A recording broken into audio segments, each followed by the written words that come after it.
ప్రియ దేవుని సంఘమా, ఈ చక్కని సమయంలో దేవుని వాక్యమును మనం ధ్యానించుకుందాం. దేవుని వాక్యమును ధ్యానించుకున్నట ద్వారా మన ఆత్మీయ జీవితము బలపడుతూ ఉంటుంది. వాక్యము ఆధ్యాత్మిక జీవితానికి ఆహారము గనుక మనము దివారాత్రము వాక్యాన్ని ధ్యానించండి అని వాక్యం చెప్తుంది. సో వాక్యము ఎంత ధ్యానిస్తే మన ఆధ్యాత్మిక జీవితము అంత బలపడుతూ ఉంటుంది. ఓకేనండి, రండి ఈరోజు వాక్య పరిచర్య నిమిత్తము ఏర్పాటు చేయబడిన వాక్య భాగము యెషయా గ్రంథము 9వ అధ్యాయము 2వ వచనము. యెషయా గ్రంథము 9వ అధ్యాయము 2వ వచనము. చీకటిలో నడుచు జనులు గొప్ప వెలుగు చూచుచున్నారు, మరణఛాయ గల దేశ నివాసుల మీద వెలుగు ప్రకాశించును. మరలా చదువుతున్నాను. యెషయా గ్రంథము 9వ అధ్యాయము 2వ వచనము. చీకటిలో నడుచు జనులు గొప్ప వెలుగు చూచుచున్నారు, మరణఛాయ గల దేశ నివాసుల మీద వెలుగు ప్రకాశించును. ఇది ఒక ప్రవచనము. ఇది యేసుక్రీస్తు వారు మానవ జన్మను గూర్చినటువంటి ప్రవచనం. ఇది యేసుక్రీస్తు వారు మానవుడిగా భూమి మీదకు వచ్చినటువంటి ఆ ప్రత్యేక సందర్భాన్ని జ్ఞాపకం చేసుకునే రోజులు కదా అండి. చాలా సంతోషముగా క్రిస్మస్ ఆరాధన చేసుకుంటూ ఉంటారు. చాలా మంది క్రిస్మస్ చేసుకుంటూ ఉంటారు. ఈ ప్రత్యేకమైన సమయంలో సందర్భానుసారముగా ఈ వచనాన్ని నేను ధ్యానించాలని ఆశపడుతూ ఉన్నాను. ఇది యేసుక్రీస్తు వారి మానవ జన్మను గూర్చి వ్రాయబడిన ప్రవచనము అని చెప్పడానికి గల కారణము, జకరియా గారు పరిశుద్ధాత్మ పూర్ణుడై పలుకుతున్నటువంటి ఒక మాటలో ఇది మనకు కనపడుతూ ఉంటుంది. బాప్తీసం ఇచ్చి యోహాను గారి యొక్క నాన్నగారు ఆయన. లూకాసు వార్త 1వ అధ్యాయము 67లో ఉంటుంది. మరియు అతని తండ్రి జకరియా, అతని తండ్రి అంటే బాప్తీసం ఇచ్చి యోహాను గారి తండ్రి అయిన జకరియా పరిశుద్ధాత్మ పూర్ణుడై ఇట్లు ప్రవచించాను. ఆయన ప్రవచిస్తున్నాడు ఏమని అంటే, ఇక్కడ 79లోకి వచ్చినప్పటికీ చివరిలో ఆ మాట కనపడుతూ ఉంటుంది. చీకటిలోను అరణఛాయలోను కూర్చుండు వారికి వెలుగిచ్చుటకై ఆ మహావాత్సల్యమును బట్టి పైనుండి ఆయన మనకు అరుణోదయ దర్శనము అనుగ్రహించెను. ఇది యేసుక్రీస్తు వారి మానవ పుట్టుకను గూర్చి జకరియా గారు చెప్తున్నారు. ఇది ఆల్రెడీ యెషయా గ్రంథములో ప్రవచించబడినటువంటి ప్రవచనం ఇది. ఇంతకీ యేసుక్రీస్తు వారు భూమి మీద మానవునిగా పుడుతున్న సందర్భములోనట చీకటిలో నడుచు జనులు గొప్ప వెలుగు చూచుచున్నారు. ఈ చీకటి అంటే ఏమిటి?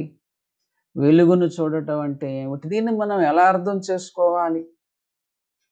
చాలాసార్లు మా సంఘ సభ్యులకు నేను విన్నవించుకుంటూ ఉంటాను. బైబిలులో కొన్ని పదాలకు అర్థాలు యాజ్ ఇట్ ఈజ్గా తీసుకోకూడదు. సాధారణంగా పదానికి 3 రకాలైనటువంటి భావాలు ఉంటాయి నాకు తెలిసినంత వరకు. ఒకటి ఏమిటంటే యాక్చువల్ మీనింగ్, నిఘంటువులో దానికి ఉన్న భావం ఏమిటో అది ఒక రకం. రెండోది సందర్భానుసారమైనటువంటి భావం. మూడవది ఆత్మీయ భావము, దానికి ఒక ఆత్మ సంబంధమైన భావం ఉంటుంది. ఇక్కడ మనకి వాడుక భాషలో చీకటి అంటే అర్థం ఏమిటి? లైటింగ్ లేకపోవటం, వెలుతురు లేకపోవటం, దాన్ని చీకటి అంటాం కదా మనం. ఇక్కడ అదే భావాన్ని తీసుకోవడానికి వీలు లేదు.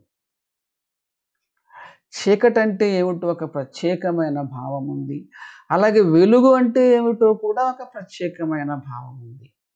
అదేమిటో మనం చూద్దాం. అక్కడే మనకు కనపడుతుంది. చీకటిలో నడుచు జనులు గొప్ప వెలుగు చూచుచున్నారు. అక్కడి చూడండి, మరణఛాయ గల దేశ నివాసుల మీద వెలుగు ప్రకాశించును. మరణఛాయ గల నివాసుల మీద వెలుగు ప్రకాశించును. ఇక్కడ చీకటి అంటే అర్థము మరణము. చీకటి అంటే అర్థము మరణము. ప్రతి మానవుడు కూడా మరణించి తీరాలి. మరణించి తీరాలండి. కారణం ఏమిటంటే మరణము అనేటువంటిది మానవులకు ఆదాము నుంచి సంక్రమించింది. ఆదాము ద్వారా పాపము, మరణము ఇవి రెండు కూడా మానవులకు వచ్చేసాయి. మరి ఈ మరణమును మనకు తీసివేసి వెలుగునివ్వడానికి, వెలుగు అంటే అర్థం అక్కడ జీవము. చీకటి మరణము అని మనం అనుకుంటే వెలుగు మరణానికి వ్యతిరేక పదం ఏమిటి? జీవము. అవును, మనకి నిత్య జీవాన్ని ఇవ్వడానికి మరి యేసుక్రీస్తు వారు భూమి మీదకు మానవుడిగా వచ్చాడు. ఒకసారి చూడండి, యోబు గ్రంథము 22వ అధ్యాయము, యోబు గ్రంథము 12వ అధ్యాయము 22వ వచనము. మరణాంధకారమును వెలుగులోనికి రప్పించును. మరణము అంధకారము, అంధకారం అంటే చీకటి. మరణాంధకారము వెలుగులోనికి రప్పించును. మరణాంధకారమును వెలుగులోనికి రప్పించును. చీకటి అంటే మరణము. మనిషి పాపము చేస్తున్నాడు. పాపము ద్వారా మనిషికి మరణం సంక్రమించింది. అన్ని రకాలైనటువంటి మరణాలు కూడా పాపము ద్వారానే వచ్చాయి. శరీర మరణం ఉంది, అది పాపము ద్వారానే వచ్చింది. అలాగే ఎడబాటు మరణము అంటే బ్రతికి ఉంటాడు కానీ దేవునికి దూరముగా ఉండటం. నీవు జీవించుచున్నావన్న పేరు మాత్రము నీకున్నది కానీ నీవు మృతుడవే. మనము పాపముల చేతను అపరాధముల చేతను చచ్చిన వారై ఉండగా మనిషి బ్రతికే ఉంటాడు కానీ పాపము ద్వారా దేవునికి దూరమైపోతాడు. దాన్ని ఎడబాటు మరణము అంటారు. అది ఒక మరణము. అలాగే రెండవ మరణము అంటే నరకము. ఇది కూడా మరి ఈ మరణాలన్నీ కూడా మనిషికి పాపం ద్వారానే వచ్చాయి.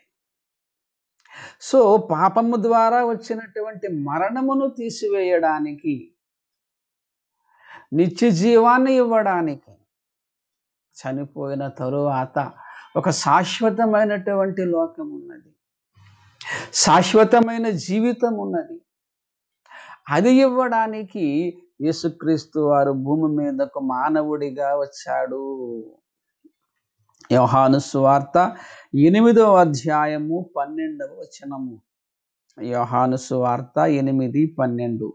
మరియు యేసు, నేను లోకమునకు వెలుగై ఉన్నాను, నేను లోకమునకు వెలుగునై ఉన్నాను. ఇక్కడ వెలుగై ఉన్నాడట యేసుక్రీస్తు వారు అంటూ, నన్ను వెంబడించువాడు చీకటిలో నడువక, చీకటిలో నడువక అనంటూ జీవపు వెలుగు గలవాడే ఉండునని వారితో చెప్పాను. చీకటిలో నడువక అంటూ జీవపు వెలుగు అంటున్నాడు.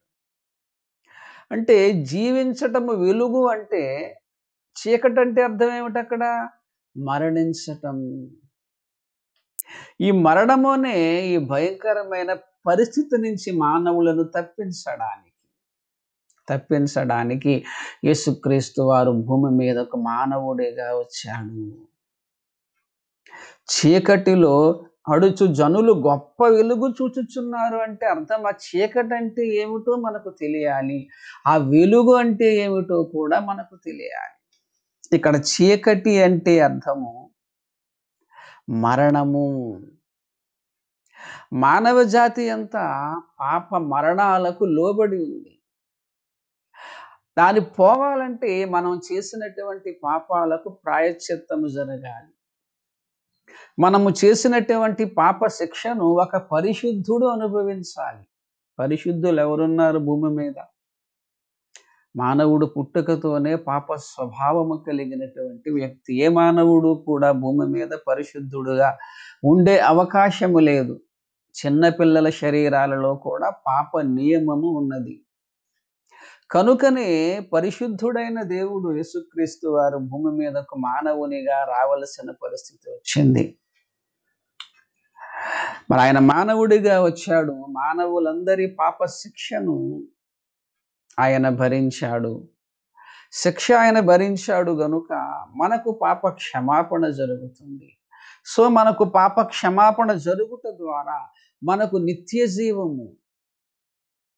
జీవము అనేటువంటిది ఒకటుంది. అది చనిపోయిన తరువాత యేసుక్రీస్తు వారి రెండవ రాకడలో మనందరం లెగుస్తాము. నిత్యము జీవించే మరొక అద్భుతమైన లోకం ఒకటి మన కొరకు సిద్ధపరచబడి ఉంది. అక్కడకు తీసుకువెళ్ళడానికి, ఆ నిత్య జీవాన్ని ఇవ్వడానికి, ఈ మరణమనే చీకటిని తొలగించడానికి యేసుక్రీస్తు వారు భూమి మీదకు మానవుడిగా వచ్చాడు. చీకటిలో నడుచు జనులు గొప్ప వెలుగు చూచుచున్నారు. చీకటి అంటే అర్థం ఇక్కడ మరణము. అలాగే ప్రియులారా, ఈ మరణానికి కారణమైనటువంటి పాపమును కూడా చీకటితోనే పోల్చబడింది. ఒక్కసారి చూడండి, ఎఫెసీయులకు వ్రాసిన పత్రిక 5వ అధ్యాయము 8వ వచనము. ఎఫెసీయులకు వ్రాసిన పత్రిక 5:8. మీరు పూర్వమందు చీకటి అయి ఉంటిరి. అంటే రక్షించబడక ముందు, యేసుక్రీస్తు వారిని ఇంకా నమ్మక ముందు, బాప్తిస్మము తీసుకొనక ముందు, విశ్వసించక ముందు మీరు చీకటి అయి ఉంటిరి. ఇప్పుడైతే ప్రభువునందు వెలుగై ఉన్నారు. యేసుని విశ్వసించాక వీరు వెలుగై ఉన్నారు. అంతకు ముందు చీకటి అయి ఉన్నారు. ఇక్కడ చీకటి అంటే అర్థం ఏమిటి? ఆ కిందే చదవండి. వెలుగు ఫలము సమస్త విధములైన మంచితనము, నీతి, సత్యమును వాటిలో కనపడుచున్నది. వెలుగు ఫలం ఏమిటంటే మంచితనము, నీతి, సత్యము అనుంది. అలా అయితే మరి చీకటి ఏమవుతుంది? చెడుతనము, అసత్యము, అవినీతి, అంటే పాపము. టోటల్గా మీరు పూర్వమందు చీకటి అయి ఉంటిరి అంటే రక్షించబడక ముందు మీరు పాపములో ఉన్నారు. ఇప్పుడు ఏమైంది అంటే మీరు యేసుని విశ్వసించారు. యేసుని విశ్వసించి బాప్తిస్మము తీసుకున్నారు గనుక మీకు పాప క్షమాపణ జరిగింది. మీరు పరిశుద్ధాత్మను పొందుకున్నారు గనుక ఇక నుంచి మీరు మంచిగా ఉండడానికి ప్రయాసపడుతున్నారు. కారణం ఏమిటంటే మరి ఆ మంచితనము లేక పరిశుద్ధత అనే వెలుగు మీలోనికి వచ్చింది. చీకటి అంటే మరణము, వెలుగు అంటే నిత్య జీవము. చీకటి అంటే పాపము, వెలుగు అంటే పరిశుద్ధత. ఒకప్పుడు మీరు చీకటి అయి ఉన్నారు, ఇప్పుడు మీరు వెలుగై ఉన్నారు. ఆ వెలుగు ఫలం ఏమిటంటే మంచితనము, నీతి, సత్యం, అంటే టోటల్గా పరిశుద్ధత. చీకటిలో నడుచు జనులు గొప్ప వెలుగు చూచుచున్నారు అంటే అర్థం పాపములో ఉన్నవారు పరిశుద్ధులుగా మారే ఒక తరుణం వచ్చింది. మరణానికి లోనైనటువంటి వారు ఆ నిత్య జీవాన్ని పొందుకునే ఒక అద్భుతమైన తరుణం వచ్చింది. అలాగే చూడండి, నిష్ఫలమైన అంధకార క్రియలలో పాలివారై ఉండక వాటిని ఖండించుడి. నిష్ఫలమైన అంధకార క్రియలు అంటే చీకటి క్రియలు. చీకటి అంటే ఇక్కడ పాపము. యోహాను సువార్త 3వ అధ్యాయము 20వ వచనము. దుష్కార్యము చేయు ప్రతివాడు వెలుగును ద్వేషించును. సెంటెన్స్ ఫార్మేషన్ బట్టి అక్కడ చీకటి అంటే ఏంటో మనం అర్థం చేసుకోవచ్చు. దుష్కార్యము చేయువాడు, చెడు చేయు ప్రతివాడు వెలుగును ద్వేషించును. చెడు చేయువాడు వెలుగును ద్వేషిస్తాడంటే వెలుగు అంటే ఏమిటి? మంచిని ద్వేషిస్తాడు, పరిశుద్ధతను ద్వేషిస్తాడు. ఇక్కడ వెలుగు అంటే పరిశుద్ధత అని వచ్చిందంటే చీకటి అంటే అర్థం ఏమిటి? అక్కడే ఉంది, దుష్కార్యము, చెడుతనము. చీకటి అంటే పాపము అనే భావం ఉంది. చీకటి అంటే మరణము అనే భావం ఉంది. సో మానవులందరూ కూడా చీకటిలో ప్రయాణం చేస్తున్నారు. మానవులందరిలో కూడా పాప మరణ నియమం ఉంది. అవును, మానవులందరూ పాపులే, ఏ భేదమును లేదు, అందరూ పాపము చేస్తున్నారు. ఈ పాపము వలన వచ్చిన జీతం ఏమిటంటే మరణము. అన్ని రకాల మరణాలు, శరీర మరణము, ఎడబాటు మరణము, రెండవ మరణము అంటే నిత్య నరకము, అది కూడా చీకటితో పోల్చబడింది బైబిల్లో. 2 పేతురు 2వ అధ్యాయము 4వ వచనము. పాతాళ లోకమందలి కటిక చీకటి గల విలము. పాపము చీకటితో పోల్చబడింది, మరణము చీకటితో పోల్చబడింది. కానీ యేసుక్రీస్తు వారు భూమి మీదకు మానవునిగా రావటం వలన ఈ పాపమనే చీకటి పోతుంది, మరణమనే చీకటి పోతుంది, పరిశుద్ధత వస్తుంది, నిత్య జీవము వస్తుంది. దేవునికి మహిమ కలుగునుగాక. యేసుక్రీస్తు వారు భూమి మీద రాక అనేటువంటిది చాలా లోతైన విషయము.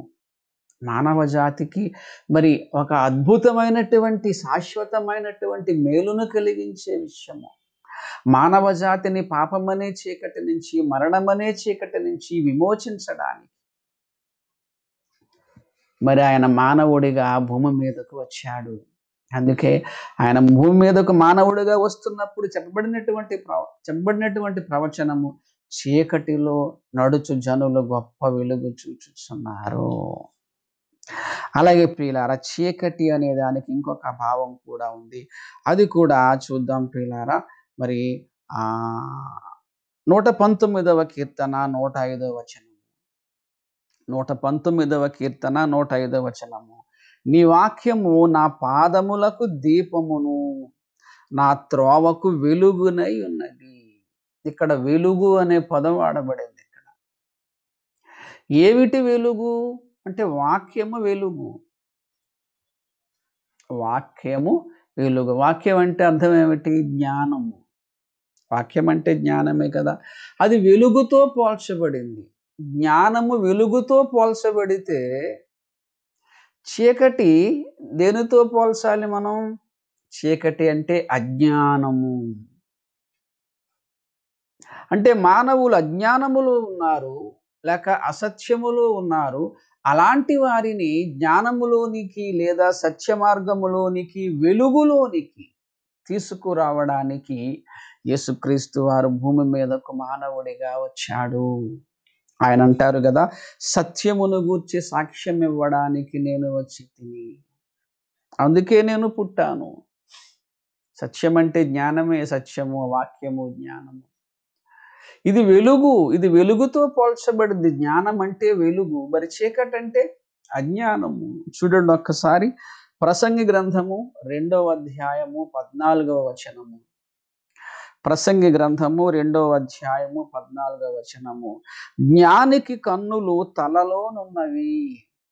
జ్ఞానికి కన్నులు తలలోనున్నవి, బుద్ధిహీనుడు చీకటి యందు నడుచుచున్నాడు.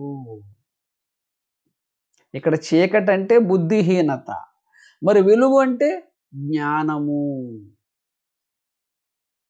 సో చీకటి, వెలుగు అనే పదాలకు అర్థాలను మనం తెలుసుకోవాలి ఈరోజు. ఇవి ఆత్మ సంబంధమైన భావాలు. యేసుక్రీస్తు వారు భూమి మీదకు మానవుడిగా మరి వచ్చే సమయంలో ప్రవచించబడినటువంటి మాటలు ఏమిటంటే, చీకటిలో నడుచు జనులు గొప్ప వెలుగు చూచుచున్నారు అనుంది ఇక్కడ. సో ఆ చీకటి అంటే ఏమిటో మనకు తెలియాలి. చీకటి అంటే ఏంటో మనకు తెలిస్తే వెలుగు అంటే ఆటోమేటిక్గా తెలిసిపోతుంది. చీకటి అంటే పాపము. సో ఇక్కడ వెలుగు అంటే పరిశుద్ధత. చీకటి అంటే మరణము, ఇక్కడ వెలుగు అంటే నిత్య జీవము. చీకటి అంటే అజ్ఞానము, సో వెలుగు అంటే జ్ఞానము. అంటే అజ్ఞానములో ఉంటున్నటువంటి వారిని జ్ఞానవంతులను చేయడానికి, పాపములో ఉంటున్నటువంటి వారిని మరి పరిశుద్ధులుగా తీర్చిదిద్దడానికి, మరణమునకు లోనైనటువంటి వారిని నిత్య జీవమునకు ఇవ్వడానికి ఆయన భూమి మీదకు మానవుడిగా వచ్చాడు. ఇంకా కొన్ని కారణాలు ఉన్నాయి. చూద్దాం. చీకటి, వెలుగు అంటే 1వ యోహాను 2వ అధ్యాయము 10వ వచనము. 1వ యోహాను 2వ అధ్యాయము 10వ వచనము. తన సహోదరుని ద్వేషించువాడు ఇప్పటి వరకు చీకటిలోనే ఉన్నాడు, తన సహోదరుని ప్రేమించువాడు వెలుగులో ఉన్నాడు. దేవునికి మహిమ కలుగునుగాక. చూసారా? తన సహోదరుని ద్వేషించువాడట చీకటిలో ఉన్నాడట. చీకటి అంటే అర్థం ఏమిటి? ద్వేషము. సో, చీకటి ద్వేషం అవుతున్నప్పుడు వెలుగు అంటే అర్థం ఏమిటి? ప్రేమ. ప్రేమ లేనటువంటి మానవ జాతికి ప్రేమను చూపించడానికి, ప్రేమ అంటే ఏమిటో తెలియడానికి ఆయన మానవుడిగా భూమి మీదకు వచ్చాడు. దేవుడు లోకమును ఎంతో ప్రేమించాడట. ఎంతో ప్రేమించాడు. ఆ ప్రేమను క్రీస్తు ద్వారా మనకు చూపించాడు. 1 యోహాను 3:16 ఉంటుంది. మరి ఆయన మన నిమిత్తము తన ప్రాణము పెట్టెను గనుక దీని వలన ప్రేమ ఎట్టిదో తెలుసుకొనగోరుచున్నాము. ఆయన మానవుడిగా వచ్చాడు. మనందరి పాపాలు ఆయన భుజాన వేసుకున్నాడు. ప్రేమ అంటే ఏమిటో మరి ఆయన చూపించాడు మనకి. ఆయన ప్రేమ ఎంత గొప్పదంటేనట, మరి జ్ఞానమునకు మించిన క్రీస్తు ప్రేమ. ఆయన ప్రేమను మనము కొలువలేము. అన్‌మెజరబుల్. ఆయన ఎంతగా మానవులను ప్రేమిస్తున్నాడు అంటే మనము ఎంతని చెప్పలేము. ఒకే ఒక మాట చెప్పగలం. అదేమిటంటే అనంతమైన ప్రేమ. ఆ మాటను చెప్పగలం మనం. ఆయన ఎంత ప్రేమించాడంటే ఆయన దేవునితో సమానుడై ఉండి మనుష్యునిగా వచ్చాడు. ఫిలిప్పీలకు రాసిన పత్రిక 2:1. ఆయన దేవునితో సమానుడై ఉండి మనుషుని పోలికగా పుట్టి దాసుని స్వరూపము ధరించుకొని మరణము పొందునంతగా, అనగా శిలువ మరణము పొందునంతగా తన్ను తానే రిక్తునిగా చేసేసుకున్నాడు. ఎంతో తగ్గించేసుకున్నాడు. ఎంత ప్రేమించాడు అంటే ప్రాణము పెట్టేంతగా ప్రేమించాడు. చీకటి అంటే ప్రేమ లేకపోవడం, వెలుగు అంటే ప్రేమ కలిగి ఉండడం.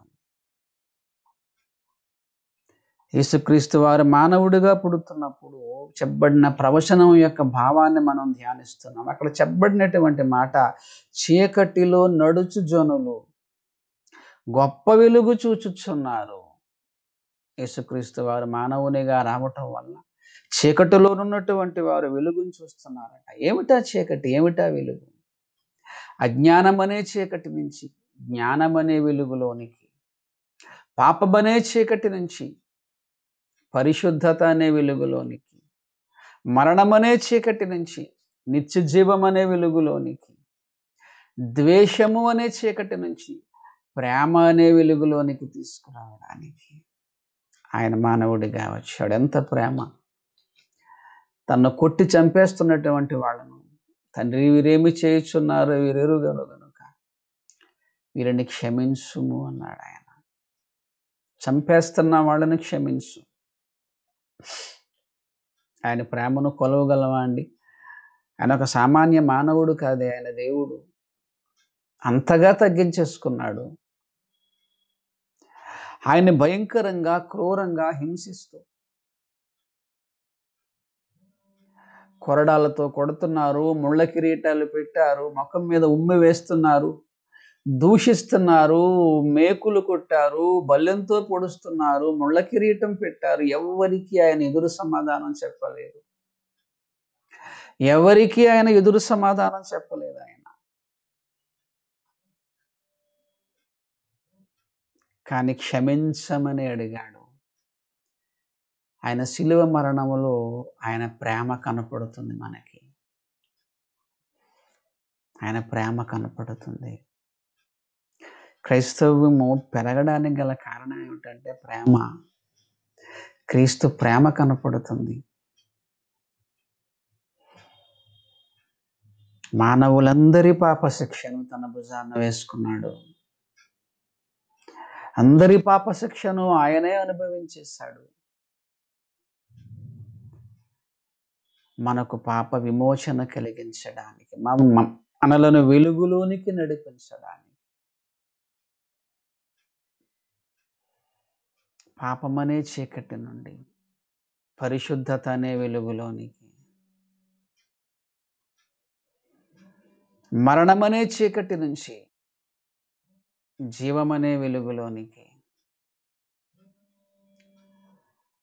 అజ్ఞానం అనే చీకటి నుంచి జ్ఞానం అనే వెలుగులోనికి, ద్వేషం అనే చీకటి నుంచి ప్రేమ అనే వెలుగులోనికి తీసుకురావడానికి ఆయన భూమి మీద మానవుడిగా వచ్చాడు. అలాగే చీకటి అంటే ఇంకొక అర్థం ఏమిటంటే రహస్యము. యోబు గ్రంథము 12వ అధ్యాయం 22వ వచనము, చీకటిలోను రహస్యములను ఆయన బయలుపరచును. చీకటిలోను రహస్యములను ఆయన బయలుపరచును. రహస్యములు చీకటిలో ఉంటాయి కదా. 1 కొరింథీయులకు రాసిన పత్రిక 4వ అధ్యాయము 5వ వచనములో అంధకారమందలి రహస్యము.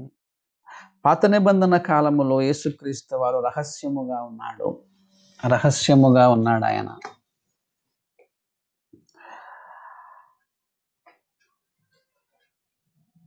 అనేక ప్రవచనాలు ఆయన గురించి సాక్ష్యం ఇస్తున్నాయి.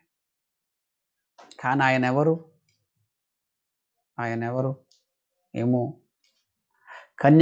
కన్య గర్భవతి అయి కుమారుణ్ణి కన్ను. ఎవరైనా కుమారుడు ఏమో. నా వంటి ఒక ప్రవక్తను మీలో నుంచి పుట్టిస్తాను. ఎవరైనా ఏమో. యెహోవా దూత పాత నిబంధన కాలంలో ఉంది, కొత్త నిబంధనలో ఎవరైనా ఏమో. రహస్యముగా ఉన్నాడు ఆయన పాత నిబంధన కాలంలో. కొత్త నిబంధన కాలం వచ్చినప్పటికీ ఆయనే ప్రత్యక్షమయ్యాడు. ఆయన ఎవరో కాదు, నేనే. ఆ లేఖనాల్లో చెప్పబడ్డాయి కదా. యేసుక్రీస్తు వారు చాలాసార్లు అంటూ ఉంటారు, నన్ను గూర్చి లేఖనాలలో వ్రాయబడి ఉన్నాయి కదా, కీర్తనలలో ఉన్నాయి,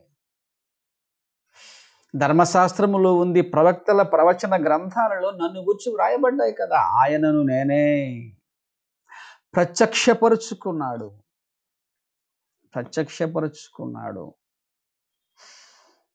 ప్రియదేవుని సంఘమా, రహస్యములను బయలుపరచడానికి ఆయన భూమి మీద మానవుడిగా వచ్చాడు. భూమి మీద ఒక మానవుడి కిందాక మనం చూసాము కదా. లూకాసు వార్త 1వ అధ్యాయము 75వ వచనములో 68 నుంచి చదువుకుంటా వద్దాం. ప్రభువైన ఇశ్రాయేలు దేవుడు స్తుతింపబడును గాక. ఆయన తన ప్రజలకు దర్శనమిచ్చి వారికి విమోచన కలుగచేశాను. దర్శనమిచ్చాడు. అప్పటి వరకు రహస్యముగా ఉన్నాడు ఆయన, మర్మముగా ఉన్నటువంటి ఆయన, ఆ లేఖనాలలో చెప్పబడినటువంటి ఆయన రహస్యముగా ఉన్నాడు. కానీ తరువాత ఆయన బయలుపరుచుకున్నాడు. నేనే, ఆ లేఖనాల్లో వ్రాయబడింది నేనే.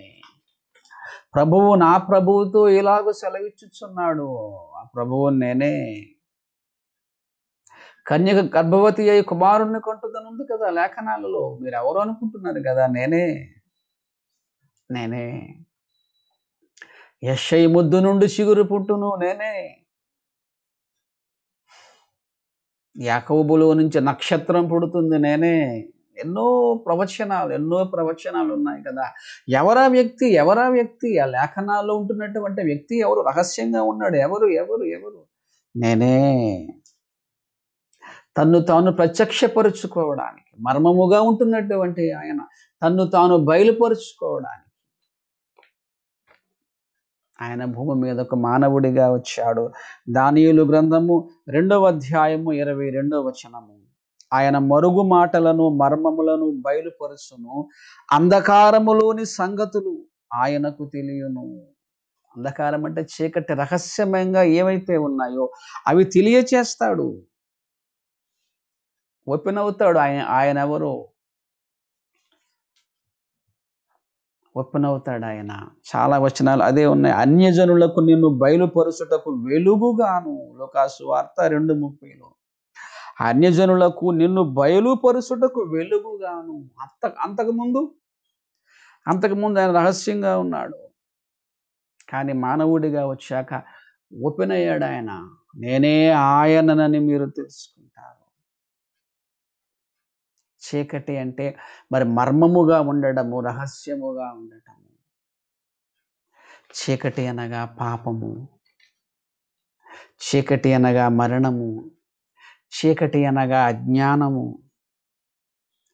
చీకటి అనగా ప్రేమ లేకపోవటము, దుష్టత్వము. చీకటి అనగా రహస్యము.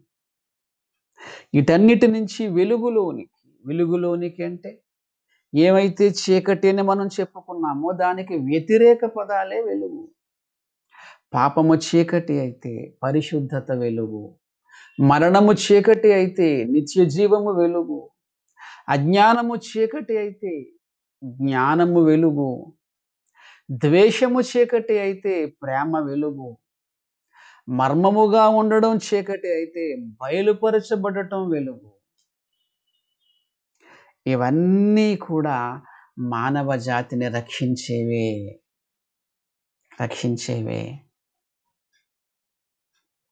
పాపము నుంచి రక్షణ, మరణము నుంచి రక్షణ, అజ్ఞానము నుంచి రక్షణ, ద్వేషము నుంచి రక్షణ. మరి మర్మముగా ఉంటున్నటువంటి విషయాలను బయటకు తేవటం ద్వారా మనకు సత్యము ఆయన తెలియచేయుట ద్వారా మనల్ని రక్షిస్తున్నాడు ఆయన. కాబట్టి ప్రియ దేవుని సంఘమా, మరి యేసుక్రీస్తు వారు మానవుడిగా రావడానికి గల కారణము మనలను వెలుగులోనికి తీసుకువెళ్ళడానికి. వెలుగు అంటే అర్థము మనలను జ్ఞానవంతులునిగా చేయడానికి. వెలుగు అంటే అర్థము మర్మముగా ఉంటున్నటువంటి సంగతులను బయలుపరచడానికి. వెలుగు అంటే అర్థము పరిశుద్ధపరచబడడానికి. వెలుగు అంటే అర్థము జ్ఞానమునివ్వడానికి. వెలుగు అంటే అర్థము నిత్య జీవాన్ని ఇవ్వడానికి. ఆయన భూమి మీద ఒక మానవుడిగా వచ్చాడు.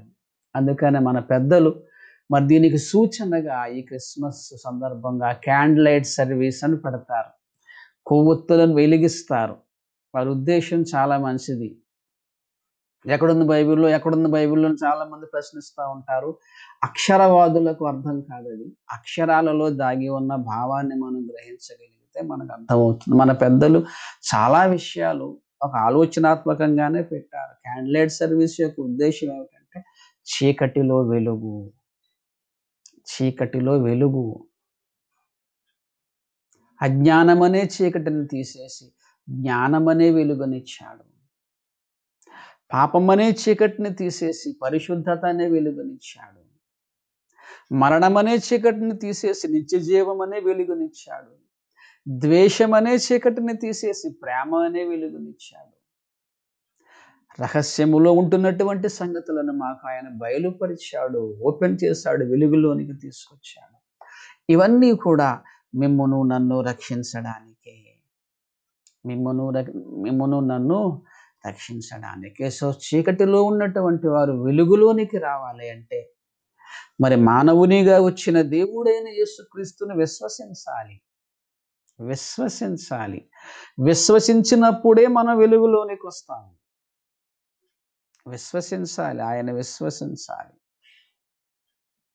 ఆయన విశ్వసిస్తున్నప్పుడే ఈ చీకటి సంబంధమైన అన్నీ పోతాయి. వెలుగులోనికి మనం వస్తాము. మరి మనందరము నిత్య జీవం చేరుకోవడానికి వీలు కలుగుతుంది. చీకటిలో ఉంటున్నటువంటి మానవ జాతిని వెలుగులోనికి తీసుకురావడానికి మానవునిగా వచ్చినటువంటి దైవ కుమారుడైన యేసుక్రీస్తు వారికి యుగ యుగములు స్తుతులు స్తోత్రములు కలుగును గాక. ప్రార్థన చేసుకుందాం. ప్రేమ కలిగిన తండ్రి, దయగలిగిన వాడా, మీ కుమారుడైన యేసుక్రీస్తు వారి మానవ జన్మను గూర్చి ఒక కోణంలో ఆలోచించడానికి మీరు మాకు సహాయం చేశారు. నాయన, మేమందరము చీకటి సంబంధులము,